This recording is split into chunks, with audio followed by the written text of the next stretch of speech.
नमस्कार, मैं हूं तनुजा। आप देख रहे हैं सुरागीलाल न्यूज चैनल का उत्तराखंड बुलेटिन। आइए नजर डालते हैं आज की फटाफट खबरों पर। भाजपा युवा मोर्चा मंत्री पर दर्ज केस में नया मोड़। आकाशवाणी केंद्र का निरीक्षण करने पहुंचे सांसद अजय भट्ट। खटीमा में बारिश से जनजीवन अस्त व्यस्त। राहुल गांधी के खिलाफ महिला मोर्चा का पुतला दहन। डीएम और एसएसपी ने राहत शिविरों का किया निरीक्षण। स्वाला डेंजर जोन में हादसा। पोकलैंड दबा ऑपरेटर बाल बचा। हल्द्वानी में बारिश से नुकसान। आइए अब देखिए खबरें विस्तार से। भाजपा युवा मोर्चा मंत्री पर दर्ज केस में आया नया मोड़। पीड़ित ने ही तहरीर से किया किनारा और कहा, मुझे चोट नहीं लगी है। भाजपा युवा मोर्चा प्रदेश मंत्री विपिन पांडे के खिलाफ दर्ज मुकदमे में अब नया मोड़ आ गया है। गाड़ी से चोट पहुंचाने के जिस मामले में केस दर्ज हुआ था, अब उसी मामले में शिकायतकर्ता ने ही अपने बयान से पलटी मार दी है। भाजपा युवा मोर्चा के प्रदेश मंत्री विपिन पांडे पर गाड़ी से एक व्यक्ति को टक्कर मारने का आरोप लगाते हुए पुलिस ने केस दर्ज किया था, लेकिन अब ये मामला पूरी तरह पलट गया है। दरअसल विपिन पांडे ने प्रेस कॉन्फ्रेंस कर इस पूरे प्रकरण को राजनीतिक साजिश बताया है। उन्होंने साफ कहा कि उनकी गाड़ी से कोई हादसा नहीं हुआ और न ही किसी को चोट लगी है। उन्होंने कुछ भाजपा नेताओं और पुलिस पर मिलीभगत के आरोप लगाए। विपिन पांडे ने इस दौरान घटना का सीसीटीवी फुटेज भी मीडिया के सामने जारी किया। वहीं जिस पवन कुमार ने तहरीर दी थी, उसने अब अपने बयान से पलटी मारते हुए कहा उसे कोई चोट नहीं लगी है और न ही वो किसी तरह की कार्रवाई करना चाहता है। शिकायतकर्ता ने पुलिस से केस खत्म करने की मांग की है। कई मुकदमे हैं जिनमें पुलिस एफआईआर तो करना तो दूर, तहरीर लेने तक को वो करती है, मना करती है। ऊपर नाम लिखा रहता है। जब लोग आपकी बराबरी नहीं कर पाते तो आपका बदनाम करना शुरू कर देते हैं। उसी तरह का ये मामला है। पूरे आरोप निराधार हैं जितने आरोप मेरे ऊपर लगाए गए हैं। जिस व्यक्ति का वो कहते हैं कि इनने पैर कुचल दिया और टक्कर मार दी, वो व्यक्ति खुद आज मेरे पास आए हुए थे रेस्टोरेंट पे। और इन सब घटनाक्रम में, चाहे मुखानी थाना है, चाहे नैनीताल पुलिस है, इन सब घटनाक्रम में सभी लोग एकजुट होकर, क्योंकि मैं हमेशा समाज के लिए संघर्ष करते आया हूं, समाज की आवाज़ को उठाते आया हूं, तो ये सब लोग एकजुट होकर मेरे खिलाफ ऐसा माहौल क्रिएट कर रहे हैं। एक सामान्य से आदमी को अपराधी बनाने का काम अगर कोई कर रही है तो नैनीताल पुलिस और वो लोग हैं जो मेरे विरोधी हैं। वो पहले जब क्षेत्र पंचायत का चुनाव मेरी पत्नी लड़ रही थी तो उन्हें वहाँ हराने के लिए कार्य किया। अब जब ये पंचायत चुनाव खत्म हो गए तो आखिर मैं ऐसा क्या, क्योंकि अब तो विधानसभा के चुनाव नज़दीक हैं, तो अब तो उन्हें रार खत्म कर देनी चाहिए थी। तो इन सब घटनाक्रम में जो भी चीज़ हुई हैं वो पूरी तरह नैनीताल पुलिस और यहाँ के जो भाजपा के ही कुछ ऐसे लोग हैं जो लोग ये नहीं चाहते कि विपिन पांडे आगे बढ़े, उनके द्वारा ये आरोप लगाया गया और सारी मनगढ़ंत कहानी मेरे खिलाफ गढ़ी गई। कौन नेता है वो? अब वो नेता कौन है ये तो पार्टी के हैं। पार्टी से एक आध लोग अभी 6 महीने के लिए उनका सक्रिय सदस्यता से निष्कासित किए हुए लोग हैं। और ऐसे लोग हैं जो कुछ ऐसे भी हैं जिनका मोह विधानसभा का है और वो चाहते हैं कि विपिन पांडे को यहीं पे ख़त्म करा जाए, आगे ना बढ़ पाए।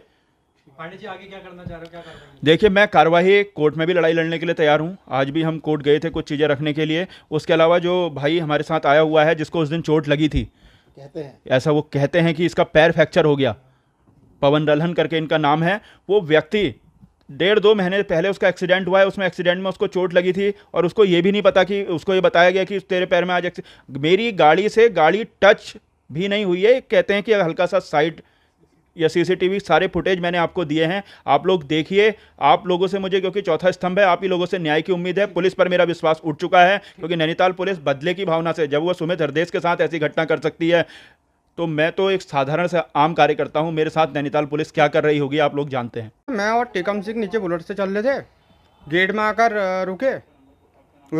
उनको लगा, आगे टेकम सिंह को लगा कि गाड़ी मेरी ठुक गई है करके, और मेरे ऊपर जो बना रखा है इन्होंने केस, वो झूठा केस बना रखा है। जो कि 3 महीने पहले मेरे पाँव में पहले से चोट है। 3 महीने पहले की चोट है। मेरे को विपिन दास से कोई वो नहीं ठहरा। पुलिस वालों के पास जा रहे हैं, वो रिपोर्ट के लिए वो नहीं कर रहे हैं। क्या कर रही है पुलिस कहने लग गई इसको रख दो, ये फाइलों को रख दो जो हमने एप्लीकेशन दी है अपनी तरफ से। वापस लोगे मुकदमा? हम तो वापस ले रहे हैं, लेकिन पुलिस वालों का वो रह रहा है। वो उसने कहा हम वापस से नहीं होगा, मुकदमा हो गया, कोई आपका वो नहीं रहेगा। दबाव बना रहे हैं। कौन बना रहे? पुलिस वाले बना रहे हैं सबके सब। क्या कह रहे हैं? तो हमने थाने में लिख कर दिया है। वो रिपोर्ट पे हमने कहा इसकी रिसीविंग दे दो हमें, हम कैंसिल करवाना चाहते हैं जो मेरे नाम पर रिपोर्ट कराई गई है। क्या नाम है? मैंने रिपोर्ट की थी। नाम क्या है? मेरा पवन कुमार लालन। जसपुर में बन रहे आकाशवाणी केंद्र का सांसद अजय भट्ट ने किया निरीक्षण। और कहा उत्तराखंड के 50 से 60 लाख लोगों को मिलेगा लाभ। 2026 तक पूरा होगा 100 मीटर ऊंचे टावर का निर्माण। नैनीताल लोकसभा सीट से सांसद अजय भट्ट आज जसपुर पहुंचे। उन्होंने निर्माणाधीन आकाशवाणी केंद्र का निरीक्षण किया। इस दौरान भाजपा कार्यकर्ताओं और पदाधिकारियों ने उनका स्वागत किया। जसपुर में बन रहे आकाशवाणी केंद्र का सांसद अजय भट्ट ने जायजा लिया। निरीक्षण के दौरान उनके साथ भाजपा जिला अध्यक्ष मनोज पाल, पूर्व विधायक शैलेंद्र मोहन सिंघल समेत बड़ी संख्या में कार्यकर्ता मौजूद रहे। सांसद अजय भट्ट ने मीडिया से बातचीत में बताया कि वह एक बड़ा रेडियो स्टेशन होगा जहां डबल मशीन सिस्टम लगाया जा रहा है। एक मशीन के खराब होने पर दूसरी लगातार काम करती रहेगी। उन्होंने कहा इस आकाशवाणी केंद्र से उत्तराखंड और जसपुर समेत करीब 50 से 60 लाख लोगों को लाभ मिलेगा। यहाँ से किसानों को खेती से जुड़ी जानकारी, युवाओं को खेलों से जुड़ी अपडेट और आम जनता को स्वास्थ्य से जुड़ी सूचनाएं मिल सकेंगी।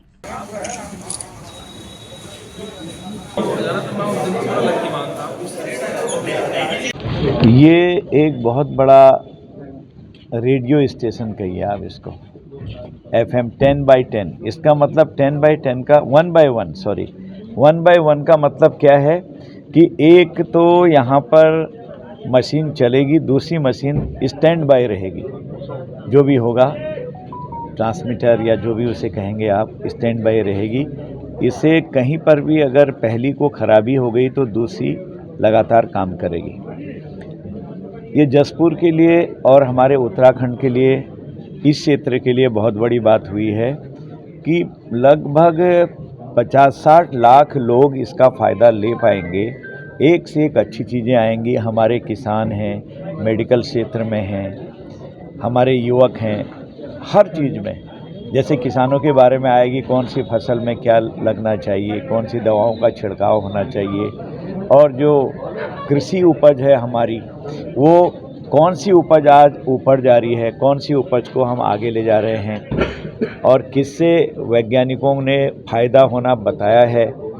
कीटनाशक दवाइयों से लॉस भी है, कुछ फ़ायदे भी हैं, लेकिन हम और अधिक ऑर्गेनिक अपनी पैदावार करें तो क्या क्या करना चाहिए, ऑर्गेनिक पैदावार की कितनी हमको ज़्यादा हम लोगों को फ़ायदा होता है, ये चीज़ें। वैसे ही स्पोर्ट्स के बारे में आएगा, वैसे ही मेडिकल साइंस के बारे में आएगा। सब चीज़, सारे लोगों को इसकी जानकारी यहाँ से मिलेगी। अगर कभी कोई मशीन ख़राब भी हो जाती है तो एक हमारे पास रखी रहेगी। अभी 100 मीटर का जो हमारा टावर बनना है वो लगभग 50 मीटर बन गया है। 2026 तक कंप्लीट हो जाएगा। और हमने सभी अधिकारियों से कहा है, दिल्ली और लखनऊ के इसके इंजीनियर्स और इसके जो अधिकारी हैं वो आज पहुंचे हुए हैं कि किसी तरह से आप फरवरी में इसको पूरा कर लें, ताकि उस समय जो माननीय मंत्री जी हैं इस विभाग के, वो यहाँ पर आएँ और लोगों को इसके बारे में विस्तृत जानकारी हो। उन्हीं के हाथों से इसकी श्री गणेश भी करवाएंगे। तो इस तरह से एक ये बहुत बड़ी उपलब्धि हमारी सरकार ने दी है। हम केंद्र सरकार के बहुत आभारी हैं। मोदी जी, जगह जगह लोगों को नॉलेज जानी चाहिए। जैसे खेलो इंडिया खेलो, आज सब्जेक्ट उसका आता है तो पूरे 50 लाख से लेकर 60 लाख लोग हमारे युवक इसे सुनेंगे। नियमित एक आदत बन जाएगी। तो ये जसपुर में हमारे वहाँ मेरे क्षेत्र में इतना बड़ा एक स्टेशन खोला है रेडियो का, मैं इसके लिए आभार प्रकट करता हूँ अपने माननीय मुख्यमंत्री का। उन्होंने हमको जगह दे दी। अगर जगह नहीं मिलती क्या होता? पहले तो जगह ही के समय बड़े संघर्ष रहे। तत्कालीन जिलाधिकारी जी से मैंने लगातार अपनी तरफ से बात करते रहा और लास्ट में फिर बड़ी मुश्किल से एग्रीमेंट हुआ है हमारे विभाग का और यहाँ की गवर्नमेंट का। उधम सिंह नगर के खटीमा में लगातार हो रही बारिश से जनजीवन अस्त व्यस्त हो गया है। निचले इलाकों में जलभराव से बाढ़ जैसे हालात हैं। राजीव नगर, अमाओ, पकड़िया, प्रतापपुर, तराई नगला समेत कई इलाकों में पानी भर गया है। प्रशासन राहत और बचाव कार्यों में जुटा है। प्रभावितों को सुरक्षित स्थानों पर पहुंचाया जा रहा है। नगर पालिका अध्यक्ष रमेश चंद्र जोशी ने लोगों से संयम की अपील की है, जबकि तहसीलदार देवेंद्र सिंह जायसवाल ने प्रभावितों को हर संभव सहायता का भरोसा दिलाया। इसी बीच सभापति विजय कुमार ने खटीमा में पुलिया निर्माण की मांग उठाई। वहीं विधायक भुवन कापड़ी ने बाढ़ समस्या का स्थायी समाधान निकालने की जरूरत बताई।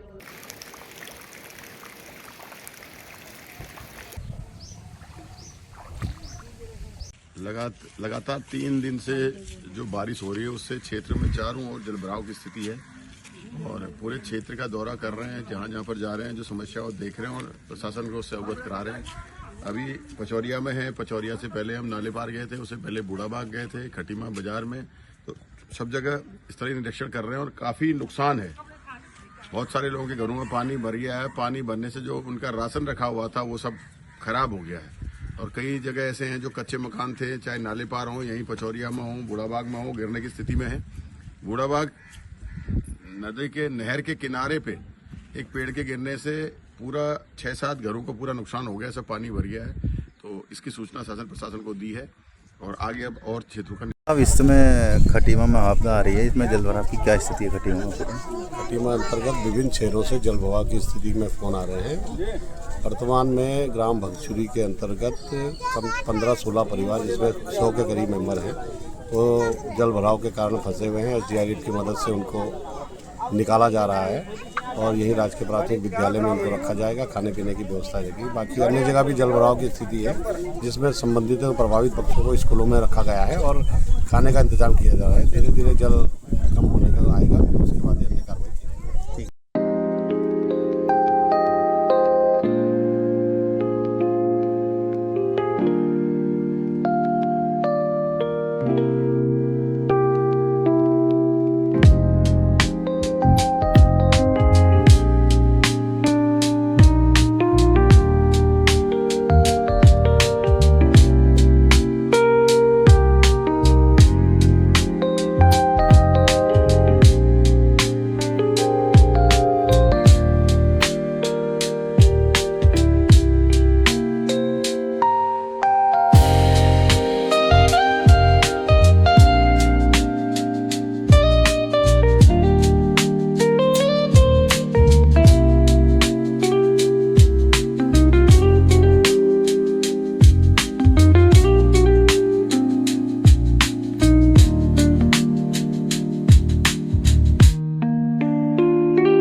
चाहे तो एक साथ होनी चाहिए, सब लोग एक साथ बैठना ही नहीं चाहते। पापा, try this. लो सब लपक लिए।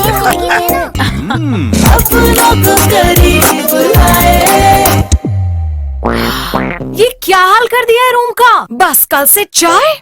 कल से चाहे मेरे रूम में। देवर पान नमकीन।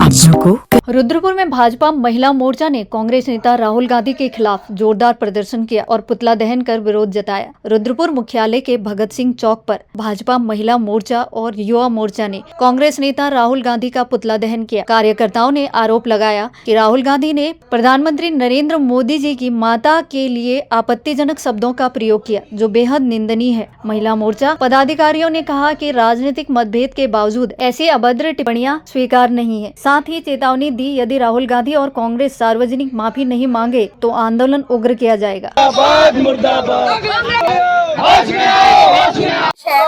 देवियों को पूजा करने वाला है। हमारे यहाँ देवियाँ पूजी जाती हैं। हमारे देश का नाम भारत है, भारत माता है। उनका चित्र आप देखिए तो भारत माता का चित्र है, और उस देश में इतनी अशोभनीय बातें जनता कैसे स्वीकार कर लेगी? जनता बिल्कुल धिक्कारेगी कि जो केवल मतलब अभी तक तो वो पीएम को हमारे कर रहे थे, कहीं ना कुछ कहीं वोट चोर, कहीं कुछ भी बोल रहे थे, उल्टा सीधा सब बोल रहे थे, जबकि प्रधानमंत्री तो पूरे देश के हैं। वहीं पर उनकी स्वर्गीय माता जी जो परम श्रद्धेय थी, उनका अपमान तो बिल्कुल भी हिंदुस्तान नहीं सहेगा, और बिहार की जनता आपकी बात दिखा देगी कि जिस उनके मंच से जो बोला गया है, तो सारे विपक्षियों को अभी बाहर का रास्ता दिखा देगी। देखिए, वैसे अभी बिहार में चुनाव है। बिहार में चुनाव को लेकर अब यहाँ पे विशेष रूप से जो कांग्रेस है एक माहौल बनाने का तैयार कर रही है, लेकिन कांग्रेस के जो नेता है वहाँ पे, तो ये कार्यकर्ता है, उनके द्वारा मोदी जी की मां को अभद्र शब्द भरे मंच से बोले गए। हम लोग सभी लोग इसके विरोध में पूरे देश में प्रदर्शन हुआ है, बिहार में खासकर विशेष रूप से वहाँ पे प्रदर्शन हुआ है। हम लोग उत्तराखंड में और पूरे जिले में यहाँ पे कांग्रेस पार्टी का और राहुल गांधी का पुतला फूकने का काम कर रहे हैं। ये अभद्रता सिर्फ कांग्रेस पार्टी कर सकती है, इसलिए हमारा बिहार की जनता से अपील करते हैं हम लोग कि वहाँ कांग्रेस पार्टी और इन जैसे जो नाटकबाज लोग हैं, इनको बिल्कुल भी सपोर्ट ना करके भारतीय जनता पार्टी की पुनः सरकार बनाने का काम करेगी बिहार की जनता। चंपावत जिले में लगातार हो रही बारिश से प्रभावित परिवारों के लिए बनाए गए राहत शिविरों का जिलाधिकारी मनीष कुमार और एसपी अजय गणपति ने निरीक्षण किया। बनबसा के छीनीगोट राहत शिविर में ठहरे बाढ़ प्रभावित परिवारों से डीएम और एसपी ने मुलाकात कर उनकी समस्याएं जानी। जिलाधिकारी मनीष कुमार ने अधिकारियों को निर्देश दिए कि राहत शिविरों में परिवारों को घर जैसा माहौल मिले और उनकी संपत्ति सुरक्षित रहे। उन्होंने भोजन, पानी, स्वास्थ्य और बिजली जैसी सुविधाओं का भी जायजा लिया। एसपी अजय गणपति ने कहा कि शिविर में रह रहे सभी परिवारों को सुरक्षित माहौल देना प्रशासन की प्राथमिक जिम्मेदारी है। जैसा आपको विदित है, कल इस क्षेत्र में माननीय मुख्यमंत्री जी का भी भ्रमण रहा है। तो माननीय मुख्यमंत्री जी के निर्देश थे कि जितने भी यहाँ परिवार आपदा से प्रभावित हुए हैं, पूरे जनपद में जहाँ जहाँ आपदा से कोई भी सूचना या इश्यूज हो रहे हैं, उन सभी पर ध्यान रखा जाए। इस क्षेत्र में खास करके कल जो है वो बूढ़ी नदी और जो हमारी शारदा नदी है, उससे कटान और बाढ़ का पानी भरने की सूचना प्राप्त हुई थी। उसी क्रम में मेरे और एसपी महोदय द्वारा यहाँ पे आज सभी लोगों से वार्ता की गई है। जो समस्याएं थी, हम लोगों ने 3 जगहों पे अभी स्थलीय भ्रमण किया, जिसमें सबसे पहला जो था वो हमारा देवीपुर गांव है, वहाँ पर हम लोग गए, वहाँ पर देखा। साथ ही जो हमारा फुड्डी नदी है, जो पूरा नदी है, इसमें किस प्रकार से जो पानी का है उचित संसाधन प्रबंधन किया जा सके, वो देखा गया। इसके अलावा अनंतपुर का भी भ्रमण किया गया है, वहां पर भी देखा गया, पचपखरिया देखा गया। वर्तमान में हम लोग छीनीगोट का जो हमारा राहत शिविर कैंप है, वहां की व्यवस्थाएं और प्रबंधन का यहाँ पे आकलन किया गया है। बिजली, पानी आदि की व्यवस्था की जो है वो यहाँ पे व्यवस्था देखी गई। व्यवस्थाएं यहाँ पर ठीक है, और जैसा माननीय मुख्यमंत्री जी का निर्देश है, उसके क्रम में सभी लोग, समस्त विभाग, विद्युत, पेयजल, खाद्य, राजस्व, सभी विभाग, पुलिस विभाग, सभी लोग लग करके इसको अच्छे से यहाँ पे काम अपना कर रहे हैं। किसी प्रकार किसी को कोई असुविधा ना हो, उसका भी प्रबंधन किया जा रहा है। 2 बच्चों को तकलीफ की मेडिकल उनको सुविधाएं दी गई, और लगातार यहाँ पे अच्छा कार्य जो है हमारी टीम जो है वो कर रही है माननीय मुख्यमंत्री जी के नेतृत्व में, जिनका इसकी पूरी जो है रिपोर्टिंग माननीय मुख्यमंत्री जी के द्वारा भी समय समय पर की जा रही है। तो एक कुशल प्रबंधन यहाँ पे हम लोग आपदा के दृष्टिगत कर रहे हैं। आज डीएम महोदय और मेरे द्वारा अनेक क्षेत्रों का भ्रमण किया गया और समीक्षा की गई, जैसा कि डीएम महोदय ने आपको सभी को ब्रीफ किया है। जनपद में अनेक मार्ग बाधित है, खास करके जो हमारा एनएच है वो टिफिन टॉप और स्वाला में बाधित है, जिसमें टिफिन टॉप अभी रिसेंटली खोला गया है लेकिन स्वाला में अभी भी बाधित है। तो उसके दृष्टिगत जो भी डाइवर्जेंस ऑपरेट किए जा सकते हैं या जहाँ पे ट्रैफिक रिस्ट्रिक्शंस करना आवश्यक है लोगों के जान माल की सुरक्षा के दृष्टिगत वहाँ पे किया गया है। इसके अलावा आज अभी यहाँ पे हम लोगों ने राहत शिविर का भ्रमण किया। इसमें लगभग 80% से भी ज्यादा महिला और बच्चे इस राहत शिविर में हैं चीनी बोर्ड के, तो उनके सुरक्षा के दृष्टिगत यहाँ पे रात भर हमारी पुलिस स्टेशन टनकपुर से ड्यूटी रहेगी। अंदर से यही अपील करना चाहेंगे, खास करके जो पहाड़ी एरियाज में रहते हैं, आवश्यकता पड़ने पर या अर्जेंसी होने पर ही ट्रैवल करें। और जो प्लेन्स में जितने भी लोग हैं उनसे ये अपील करना चाहेंगे कि जो बाढ़ प्रभावित है, जल भराव प्रभावित अगर क्षेत्र है तो प्रशासन का आदेश मानते हुए राहत शिविरों में चले जाए और अपने जान माल की सुरक्षा करें। टनकपुर पिथौरागढ़ राष्ट्रीय राजमार्ग स्वाला डेंजर जोन बुधवार को हादसे का गवाह बना। सड़क खोलने के दौरान पहाड़ी से भारी मलबा पोकलैंड मशीन पर गिर गया, जिससे ऑपरेटर बाल बाल बचा। सड़क निर्माण के दौरान अचानक आए मलबे से पोकलैंड मशीन दब गई और ऑपरेटर को चोटें आई। उसे सुरक्षित बाहर निकाल लिया गया, जबकि मशीन को हटाने का प्रयास जारी है। एनएच छठे दिन भी बंद रहा। हालांकि वैकल्पिक मार्ग से छोटे वाहनों की आवाजाही सुचारू है। बड़े वाहन देवीधुरा हल्द्वानी होकर जा रहे हैं। वैकल्पिक मार्ग खुलने से लोगों ने राहत की सांस ली।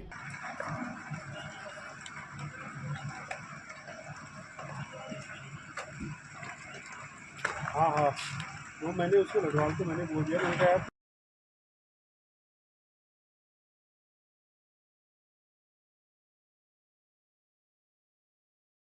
चाहे तो एक साथ होनी चाहिए, सब लोग एक साथ बैठना ही नहीं चाहते। पापा ट्राई दिस। लो सब लपक लिए।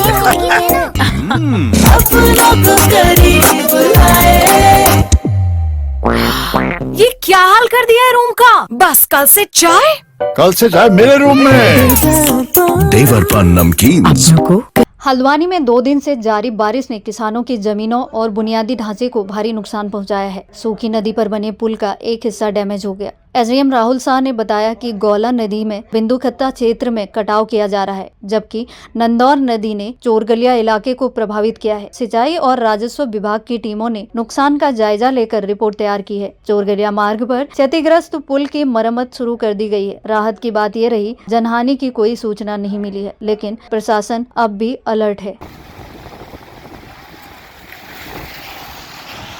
2 दिनों से लगातार बारिश की वजह से गौला, नंदौर और अन्य नदियों का भी जलस्तर बढ़ा है। इसी प्रकार से कलसिया में और देवखड़ी में भी जलस्तर बढ़ा था। गौला नदी में जो NHI के ब्लॉक्स बनाए गए थे, चेक डैम, कुछ वो बहे हैं, अन्य कोई क्षति नहीं है। PWD की जो अप्रोच रोड है उस तरफ भी भू कटाव हुआ है। स्टेडियम की जो सुरक्षा दीवार थी उसकी वजह से स्टेडियम की भूमि में इसमें कोई भू कटाव नहीं हुआ है, अभी तक पूर्णतः वो सुरक्षित है। और नंदौर नदी में भी वन भूमि जो लगती हुई है नंदौर नदी से, वहाँ भू कटाव हुआ है। कुछ प्लांटेशन भी वहाँ पे बहे हैं, वो क्षति हुई। अन्य किसी प्रकार की जनहानि या भवन हानि की सूचना शून्य है। बिंदुखत्ता में रावतनगर, इंदिरा नगर, अन्य क्षेत्रों में गौला के जलस्तर बढ़ने से भू कटाव हुआ है। जो भूमियाँ नदी से लगती हुई थी उन भूमियों में कई जगह कटाव की सूचना है, लेकिन किसी भी भवन की सूचना अभी तक नहीं है।